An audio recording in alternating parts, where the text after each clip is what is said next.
Il a fait une vidéo sur... comment il s'appelle? Armand Duplantis. Ça a l'air pas mal, ça. Histoire d'une anomalie. Mais les gars, là, vous êtes en train de regarder, pour moi, et c'est mon avis, hein. C'est mon avis, donc mon avis se doit d'être respecté, mais pour moi, Fatch est vraiment un des meilleurs youtubeurs de la plateforme, je le kiffe de ouf. Après, je kiffe les vidéos storytelling et je kiffe le sport. Donc là, il fait du storytelling sur le sport. Pour moi, c'est trop ma cam, c'est incroyable. La vidéo,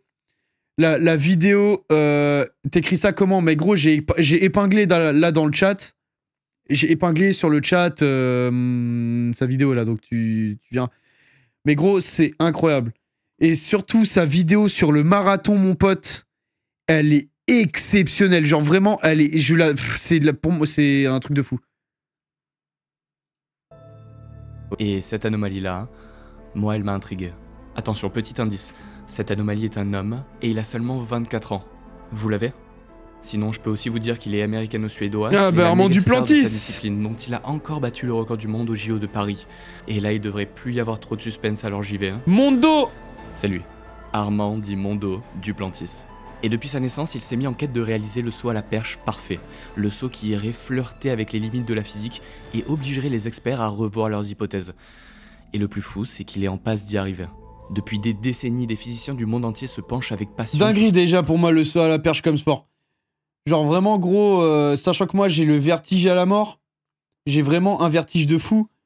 Le saut à la perche, putain, faut avoir des couilles pour le faire. Le combat perdu d'avance, celui d'un homme accompagné de sa perche contre l'attraction terrestre. Celui d'un homme qui tente de s'élever dans le ciel pendant que la Terre s'efforce de le retenir de toutes ses forces contre le sol. C'est un truc de fou, frère. Au début du XXe siècle, le record de la discipline était proche des 4 mètres.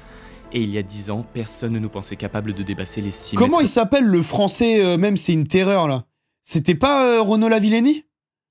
Mais maintenant nous en sommes déjà à 6 mètres 26 et l'espèce humaine semble donc avoir déjà trouvé son parfait gladiateur. Mais je pensais que Renaud Lavillenie, je pensais que c'était lui le plus fort du monde. Et du coup Armand Duplantis est arrivé et il l'a éteint. Pour combattre dans ce duel perdu d'avance. Alors oui, l'objectif n'est pas de gagner, mais simplement de faire honneur à notre espèce. Et ce que je vous propose donc dans cette vidéo, c'est déjà de vous expliquer comment l'humanité en est arrivée là. Dinguerie. Juste pour vous donner les clés. Pour ensuite trouver ensemble... Moi, le délire des limites et tout, les gars, c'est un truc qui me fait trop kiffer. Ça, c'est un truc qui me fait kiffer. Les limites du corps humain, limites du sport, c'est ma cam de ouf. À quel hauteur Mondo Duplantis devrait s'envoler pour réaliser le saut parfait? Tu penses un jour on pourra voler? Dans les magasins peut-être, mais ça va s'arrêter là, mec. Mais avant de partir à la recherche du saut parfait, sachez que j'ai pour vous des... Tu mérites ton oseille, tu mérites ton oseille, tu mérites ton pouce bleu.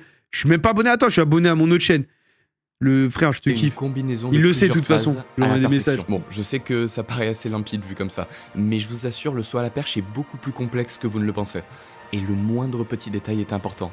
Alors on va commencer par la base. Suceur, bon, mais totalement. Alors là, mais rien à foutre. Vous pouvez le dire hein, dans le chat, je suis un suceur de Fatch. Hein. Rien à cirer, mon pote. Hein. La première phase, c'est évidemment de courir. Alors là, très vite.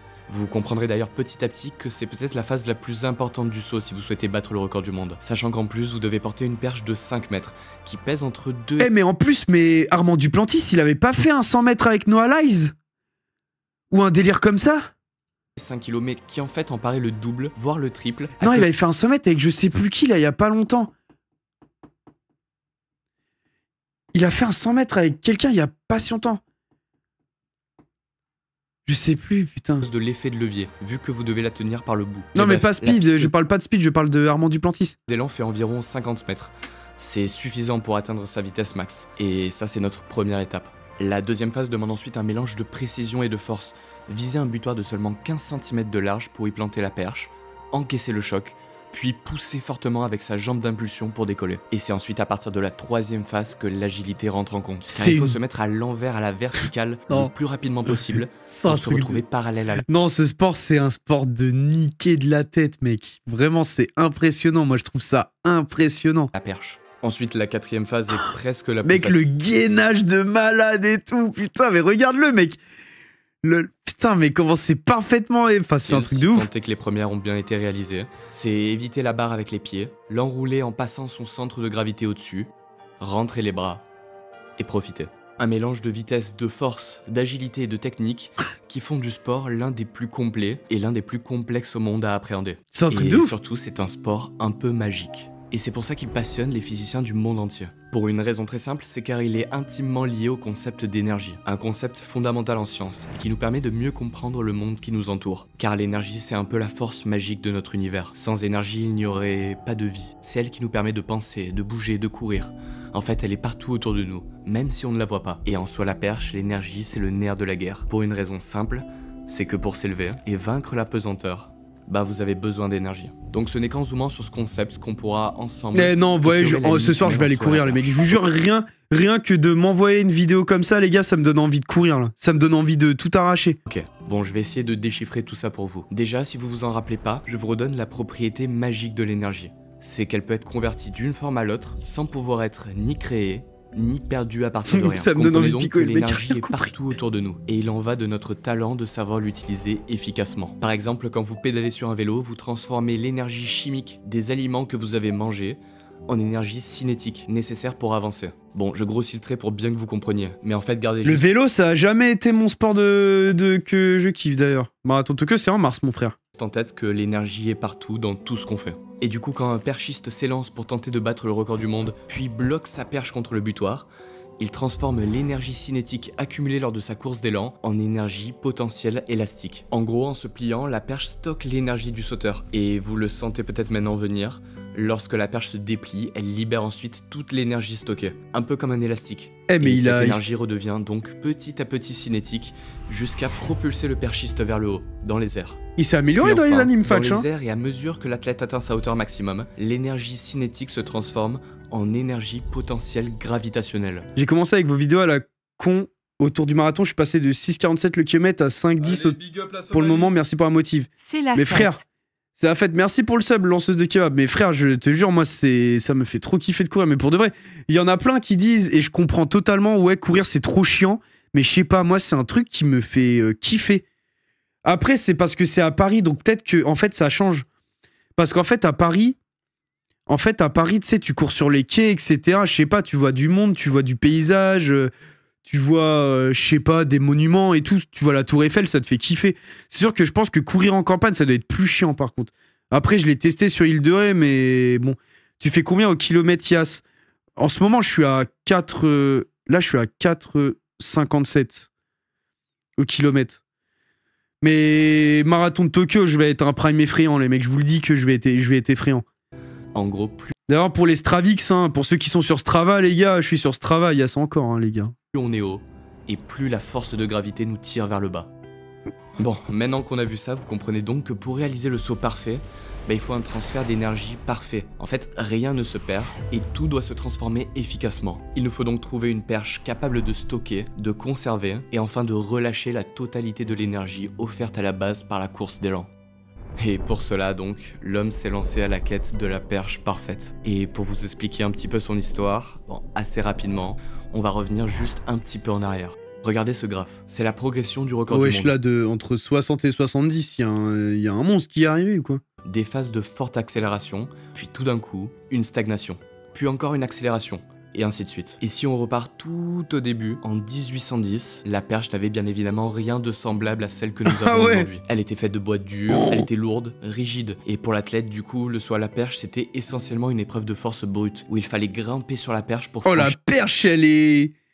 Vraiment le jean de notre ami, là, j'ai oublié son nom, de Sense, je crois il s'appelle. Oh là là. vers la hauteur. Puis au début des années 1900, la progression du record du monde est devenue plus lente. Et la question De s'est alors cesse. très vite posée. Pourquoi ne Exactement. pas juste prendre un meilleur matériau, plus élastique, plus rebondissant, plus facile à manœuvrer? Wesh, mais Le ça tombait, bambou a donc fait ça tombait sur des petits trucs en plus son à l'époque. apparition. Toujours du bois donc, mais plus léger, plus flexible, mais aussi plus risqué, car il avait plus de chances de se casser. Et après une phase d'amélioration des records beaucoup plus lente, le progrès est reparti sur des bases exponentielles. Comme le bambou était plutôt facilement accessible, tous les athlètes ont rapidement fait la bascule, et l'évolution a donc été acceptée.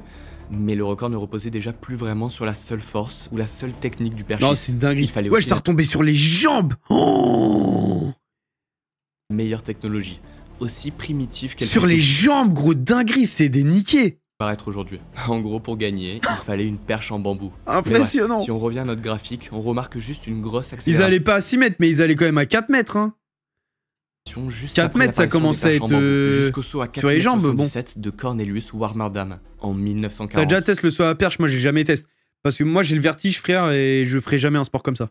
Bon, on est encore loin des derniers sauts à plus de 6 mètres de Duplantis, mais à cette époque, la barre des 5 mètres est déjà mythique, et elle devient donc pour la première fois accessible. Il ne manque plus que 23 cm. Dinguerie. Mais les mois passent, et plus rien. En fait, on arrive à un premier point de 70, bascule dans c'est l'histoire passé du un truc. sport. Pendant 17 ans, aucun record ne va tomber.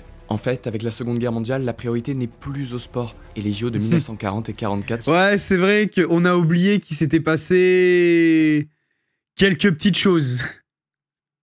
Il s'est passé des petits trucs. Fait du triple saut. Mais moi, je pense qu'un jour dans ma vie, je vais devoir faire un saut à l'élastique.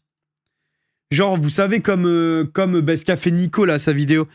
Je vais devoir faire un jour, je vais devoir affronter ma peur pour de vrai. Et je vais devoir faire un saut en parachute.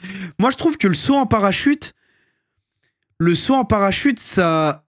En fait, t'as moins le sens du vertige. Je sais pas comment expliquer.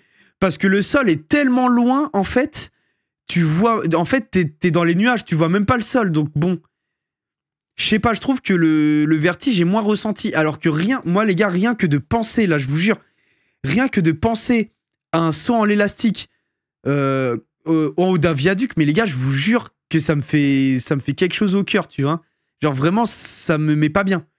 Et je le sais que pour que je fasse un saut à l'élastique, les gars, je vous le jure et je ne mens pas, que si là, on me met une mallette de cash de 5000... là, on me met 5000 balles de cash là, maintenant, tout de suite, admettons, dans l'instant T, en mode je suis pas préparé ni rien, je vous jure que non.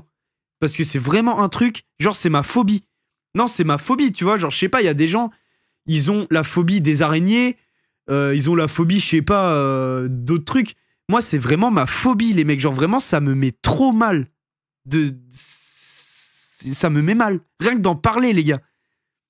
Rien que d'en parler, ça me met hyper mal. Et puis au niveau technologique, l'acier C'est a atroce. remplacé le bambou. Ça Mais les résultats je ne kiffe sont pas du là. tout. C'est trop lourd, pas assez flexible. Bon, l'américain Bob Gutowski arrive quand même à sauter 4,78 m en 1957. And another world's mark is set, this time in the pole vault by Bob Gutowski. Mais 1 cm de gagné en 17 ans, c'est léger. Vous en conviendrez qu'on peut pas vraiment parler de révolution. Ou en tout cas, Ouais. pas encore. Car la révolution, elle va arriver juste après, quand toutes les planètes vont s'aligner pour offrir à la perche, mais plus globalement à tout l'athlétisme, une période dorée. Guerre froide qui pousse à la performance, investissement financier, Ah bah là. démocratisation du dopage, et surtout, nouvelle technologie, la fibre de verre. Et je sais que je commence à vous saouler un petit peu La avec les fibre matériaux de des verre. perches, mais rassurez-vous, c'est la dernière. C'est celle qu'utilise encore Mondo Duplantis, et elle est révolutionnaire, car c'est elle qui ouvre enfin la voie à notre saut à la perche parfait. Car jusqu'à présent, la perche c'était plutôt un sport de bourrin, où la vitesse et la force brute étaient les éléments déterminants. Mais du coup, tout va changer avec ce nouveau matériau composite inventé au début des années 30. La fibre de verre, c'est le meilleur des deux mondes, beaucoup plus élastique que l'acier, et en même temps beaucoup plus solide que le bambou. Du coup, la perche peut se plier, mais elle ne rompt pas. Jérémy Et elle permet Nicolin. donc d'accumuler beaucoup plus Pas d'énergie du tout, pour la frère. renvoyer ensuite au perchiste.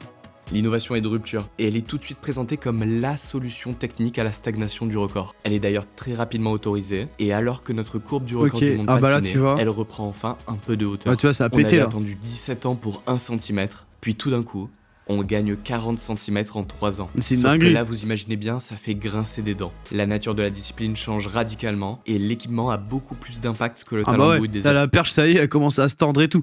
Il y a des cas où la perche, elle se tord même trop et elle pète.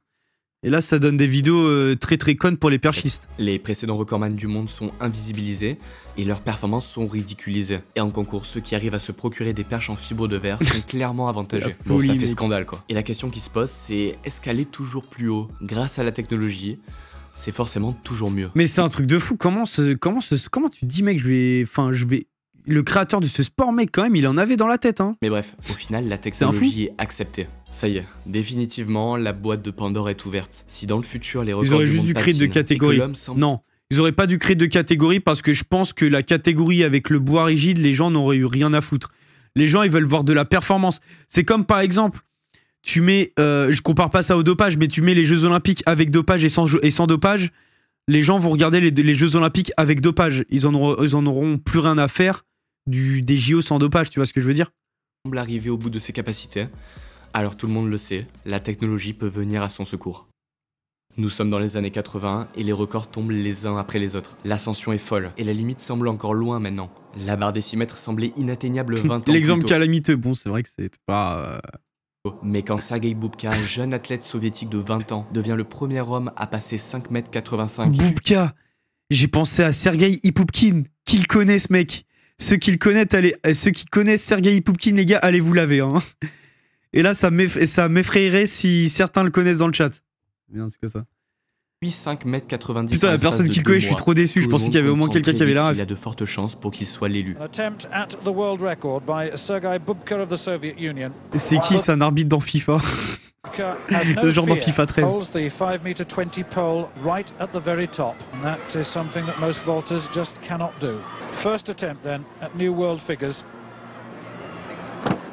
c'est une dinguerie de faire ça, mec.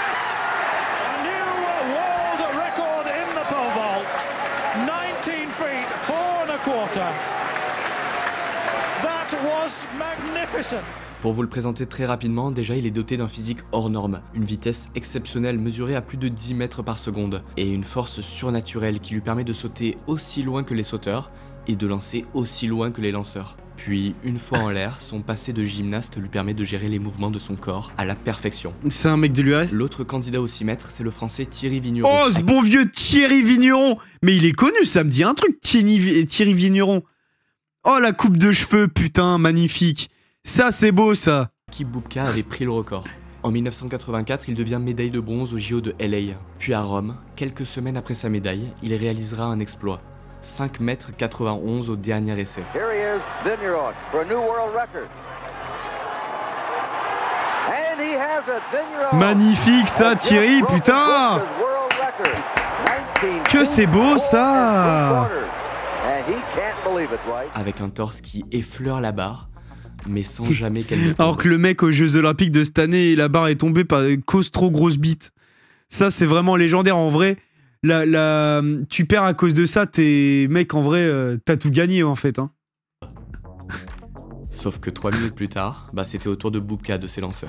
Here is 20-year-old Sergei Boubka from Donetsk in the Ukraine. The bar now is set at 19 feet, 5 3/4 inches, an inch higher than Vigneron's world record. He was little known 2 years ago. Le mec en URSS, mon pote, à ce moment-là, à mon avis, ça devait y aller, par contre. Hein. Wesh, ça tremble même pas ni rien.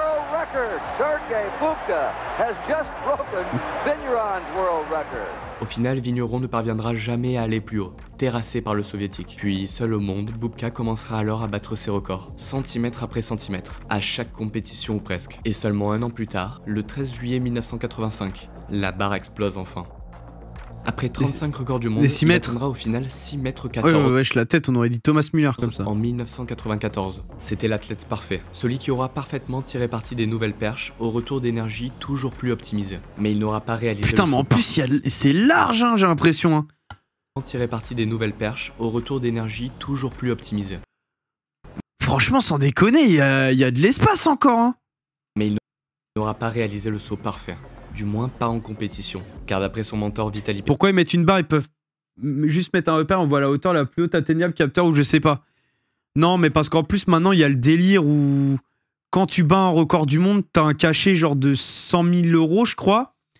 Et par exemple Duplantis, à chaque fois il augmente la barre de 1 cm pour toucher son cachet, parce que sinon il aurait pu faire son max du max depuis assez long. Enfin, vous allez voir. Petrov, il aurait réussi à passer 6,25 m à l'entraînement, mais sans jamais le tenter en concours. Il aura donc mis la barre hors d'atteinte de 99% des athlètes, mais tout en prouvant qu'il était encore possible d'aller un peu plus haut. Sauf que les années passent, et le record stagne. En 20 ans, seul Steve Hooker parvient à dépasser les 6,05 m, 6,06 m en 2009. La fibre de verre est de meilleure qualité, elle est d'ailleurs souvent mélangée à de la fibre de carbone, mais ce n'est pas révolutionnaire. Et sans nouvelle innovation, beaucoup d'athlètes, coachs et scientifiques sont persuadés que la limite est toute proche. D'ailleurs, une étude parue en 2008 sur les limites des records dans les disciplines olympiques calcule le record maximal atteignable à 6,154 m et évalue à moins de 0,5% de chance la probabilité qu'il dépasse 6,19 m. Puis en 2014, un Français de 27 ans vient bousculer la légende. Aïe aïe aïe! Renault. Nous sommes à Donetsk, en Ukraine. sur les terres justement de Sergei Boubka, lui-même présent sur les lieux Renaud 20 ans après son dernier record. Et Renaud Lavillenie demande aux officiels de la compétition de poser la barre à 6,16 mètres. Allez, la course d'élan de Renaud Lavillenie, le sprint, la vitesse du champion olympique français à 6,16 mètres, pourquoi pas? Ah, record du monde! Dinguerie. Record du monde! Renaud Lavillenie est le nouveau recordman du monde du saut à la perche! Dinguerie. 6,16 mètres! Sergei Boubka est de... Mais gros, mais quand t'es comme ça, mais quand tu viens de battre le record du monde, mais comment ne pas se mettre tout nu sans déconner? L'ovation hystérique, les mains sur la tête, sur les terres du tsar, sur les terres du grand Sergei Boubka, sous les yeux de Sergei Boubka, le nouveau recordman du monde est un Français, il a 27 ans, il est champion olympique, c'est un truc de fou, hein. Maintenant, il vient de s'envoler une barre à 6,16 mètres avec de la marge, très nettement, même pas, il ne touche même pas cette barre à 6,16 mètres. C'est un tremblement de terre, en Ukraine, en France, dans le monde de l'athlé. Mais pour notre histoire, ça change pas grand chose au final. Le record n'a été battu que de 2 cm. En fait, avec un style nouveau, moins explosif et puissant, mais plus technique et précis, Lavillenie a sûrement réussi à optimiser au maximum ce qui pouvait encore l'être. D'ailleurs, il ne repassera au-dessus des 6,5 mètres qu'une seule fois lors du reste de sa carrière. C'est quand ça, c'était plus tard, un frisson du monde de l'athlétisme.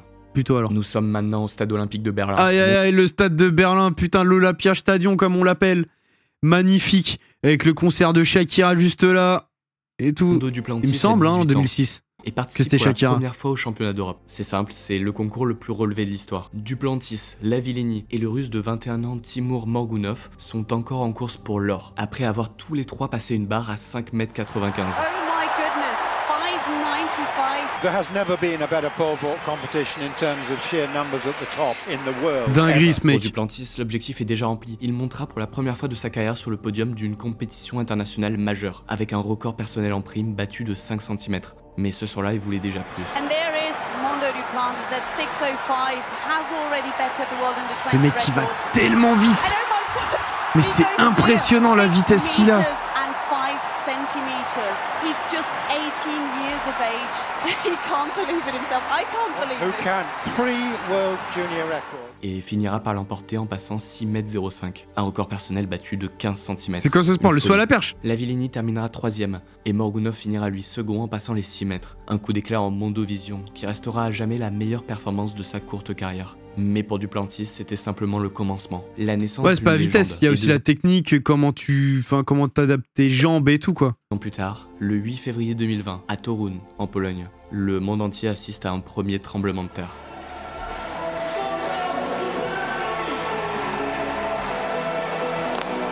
Mais c'est impressionnant. Ça y est, le record est tombé. On reste tout juste dans les prévisions des scientifiques, mais l'exploit est effrayant. Duplantis a seulement 20 ans, il a de la marge, et en plus le saut n'est pas parfait. Il lui reste pas mal d'espace avant et au-dessus de la barre. Bon, beaucoup moins derrière, on va pas se le cacher. Mais tout le monde en est convaincu, il peut aller bien plus haut. Le mec c'est n'importe quoi, ça me fait trop kiffer. La semaine suivante, à Glasgow, Duplantis va réitérer l'exploit. Cette fois, la barre ne bouge même pas. Et en 2 semaines... Mais mec, l'espace! Ou alors je suis fou, mais... Cette fois, la barre ne bouge même pas. Mais mec! Attends, faut que je regarde ça au ralenti, gros. Mais j'ai l'impression qu'il y a une marge de niquer, mec, là. Oh. Même. Mais mec, c'est un truc de ouf! Pas. Et en 2 semaines... Peut-être au niveau des jambes, tu vois, mais putain, c'est impressionnant, ça me fait trop kiffer.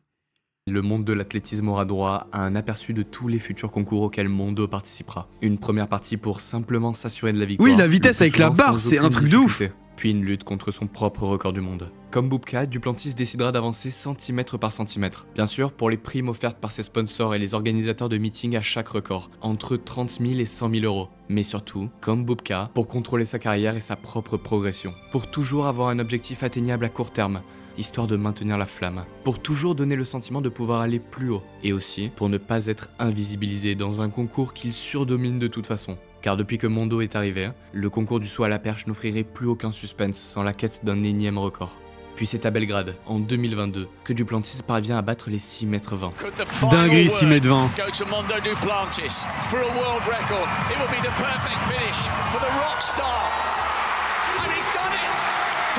C'est n'importe quoi, gros. C'est un fou. Les prévisions de notre étude deviennent définitivement obsolètes. Et tout le monde n'a alors plus qu'une question en tête. Attends, le marathon, ils ont mis quoi? Oh, ils ont mis en seconde, prévisions frère, de c'est des notre étude forceurs. deviennent définitivement obsolètes. Et tout le monde n'a alors plus qu'une question en tête. Quelle est la vraie limite de Duplantis? Quelle est la vraie limite de l'homme en saut à la perche? Mais pour répondre à ces questions, il faut déjà essayer de comprendre pourquoi lui arrive à faire ce que tous les autres n'envisagent même pas. Déjà, physiquement, Mondo se rapproche plus de Bubka que de Lavillenie. Avec son 1m81 et ses 79 kg, il est très rapide, plus que Bubka, et à peine moins puissant que lui. Un rapport poids-puissance fou qui lui offre une force de pénétration exceptionnelle et lui permet de plier des perches bien plus dures que tous ses concurrents. Des perches qui, une fois repliées, 2h05 lui offriront un effet catapulte. Du coup, les sans scientifiques égal. qui sont bien Et fait niveau technique, baiser. Par contre, le Suédois n'a rien à envier à Lavillenie. En fait, il donne l'impression d'anticiper à la perfection toutes les phases du saut. Sa pose de perche est précise. Et ses sensations dans l'espace sont innées, travaillées depuis son enfance dans le sautoir de son jardin. En plus, en concours, sa régularité est impressionnante. Il semble pouvoir corriger ses micro-défauts d'un saut à l'autre. En fait, Duplantis, c'est le combo parfait entre Bubka et Lavillenie. Ses sauts sont fluides, Ah, ça me fait trop kiffer, mec. gracieux. C'est violent et la doux à quête de la fois, perfection une et sorte de tout. magie. Duplantis a déjà amélioré Et le du record max. monde 10 fois au moment où je vous parle. Et il n'a que 24 ans. Et depuis 100 ans, les plus grands perchistes de l'histoire ont atteint leur apogée autour de la trentaine. Chaque année, il devient plus puissant Trop et encore lourd, plus mec. maître de son art. Et il est fort probable donc qu'il soit encore meilleur dans 4 ans. Alors forcément, il devra fournir un travail monstre pour aller là où personne ne s'est encore aventuré. Mais c'est aussi pour ça qu'il monte centimètre après centimètre, pour avoir cette carotte constamment en ligne de mire. En février, Mondo déclarait à la BBC vouloir passer 6,30 m. Pas car ce serait sa limite. Non, juste parce que ça sonne cool. Son père Greg pense lui qu'il peut super. atteindre les 6,40 m, 20 de plus que la limite scientifique de notre étude. Et au final, seule sa mère tente de calmer le jeu, en évoquant plutôt la nécessité de repenser les tapis de réception afin d'amortir correctement des chutes qui deviennent de plus en plus vertigineuses. Mais alors jusqu'où est la vraie limite? Ça y est, on y arrive. Ce que je vous propose donc, c'est d'essayer de nous-mêmes la calculer.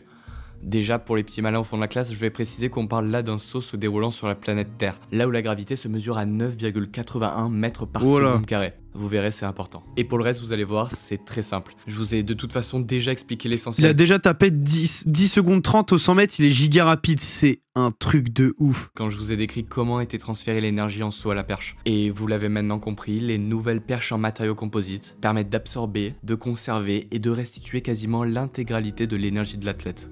Alors maintenant, place au calcul. On suppose donc que l'énergie cinétique de la course d'élan est restituée à 100% dans la perche. Du coup, on peut noter que l'énergie cinétique 1/2 de mv carré est égale à mg grand H, la formule de l'énergie potentielle gravitationnelle, où G désigne Bon là les gars, je vous le dis, bac de maths, moi c'est 5 sur 20, donc je suis paumé là. l'accélération de la pesanteur et m la masse du perchiste. En résolvant l'équation, ça fait donc h, la hauteur qu'on cherche, est égale à v carré sur 2g. C'est de la physique, c'est pareil, c'est pareil, c'est pareil. Et vous comprenez là que la vitesse est donc l'élément déterminant. Les gars, tout ce qui est scientifique, je suis atroce. Duplantis, elle a été mesurée à 10,3 mètres par seconde. Et rappelez-vous, nous avions noté g, la mesure de la gravité, à 9,81 mètres par seconde carré. Ce qui nous donne notre hauteur h à 5,41 mètres. Bon, vous voyez qu'on n'y est pas vraiment là. Et vous avez peut-être déjà compris là où ça cloche. En fait, ces 5,41 m, ce serait la hauteur théorique maximum à laquelle Duplantis pourrait placer l'entièreté de son corps au-dessus de la perche. Ouais. Mais en réalité, si vous regardez les sauts, il en a pas vraiment besoin. Car grâce à son agilité, et on le voit sur les sauts, il a en fait juste besoin de placer son centre de gravité au-dessus de la barre. Comme en saut en hauteur. Et vu que le centre de gravité de Duplantis a été mesuré à 1,13 m, 5,41 m plus 1,13 m, ça nous fait 6,56 m. Et 54. Bon, putain, mais même avec la réponse devant, j'avais... Le mec est trop con. Même avec la réponse devant, j'ai eu faux, putain. Chiffre fou. Mais un chiffre qui se rapproche également de celui d'une étude menée par le comité olympique suédois pour évaluer les capacités de l'athlète. Ils avaient compilé tous ces résultats et d'autres données liées à chaque saut, altitude, météo, pour trouver avec l'aide de l'intelligence artificielle 6,51 mètres. Ces chiffres nous amèneraient dans une zone encore inconnue, une zone où personne ne pensait l'homme capable d'aller. Donc 7 mètres infaisable. Il faut un peu relativiser ces chiffres. Déjà, les calculs sont un peu grossiers, même s'ils donnent une très bonne approximation. Mais surtout car c'est le chiffre d'un saut parfait. Un chiffre qui suggère une vitesse digne d'un sprinter, une agilité d'un gymnaste et surtout, l'utilisation d'une perche parfaite, de par sa composition qui restitue parfaitement l'énergie.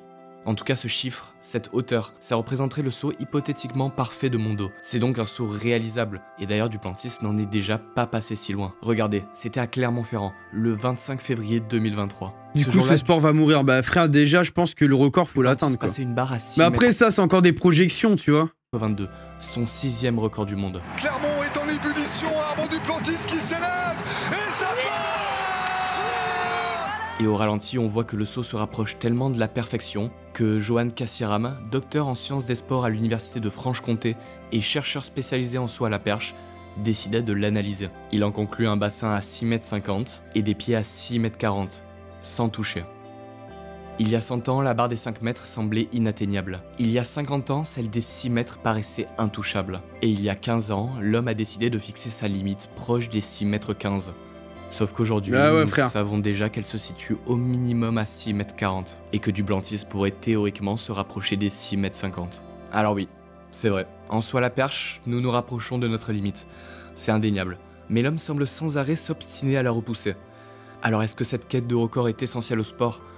Ça, c'est un autre débat. Mais ce qui est sûr, c'est que nous avons depuis 200 ans choisi de ne presque jamais dire non au progrès, tout en nous fixant paradoxalement systématiquement des limites. Alors dans 10 ans, lorsque Duplantis sera allé au bout de sa quête, on essaiera sûrement de nous convaincre qu'il ne sera jamais plus possible d'aller aussi haut. Et à ce moment-là, chacun sera alors libre d'y croire. Putain, je kiffe trop ces vidéos, mec. Je kiffe trop les vidéos de ce type, mec. Sans déconner, je kiffe trop les vidéos de ce type. C'est de la patate nucléaire, mec. Mais les gars, cette chaîne YouTube, je vous conseille d'aller la voir, les gars. Vraiment, cette vidéo-là, elle est incroyable. Celle sur... Enfin, en vrai, elles sont toutes incroyables, gros. Mais vraiment, moi, ma préférée, c'est celle du marathon. Parce que celle du marathon... Enfin, en gros, j'en fais, tu vois. Enfin, voilà, je cours. La natation exceptionnelle sur les frères Lebrun, incroyable. Celle sur les échecs, j'avais bien kiffé aussi. Mais les gars, moi, celle du marathon, elle est... Celle du marathon, c'est de la patate nucléaire, les gars. Franchement, cette vidéo-là, j'ai dû la voir au moins 3-4 fois.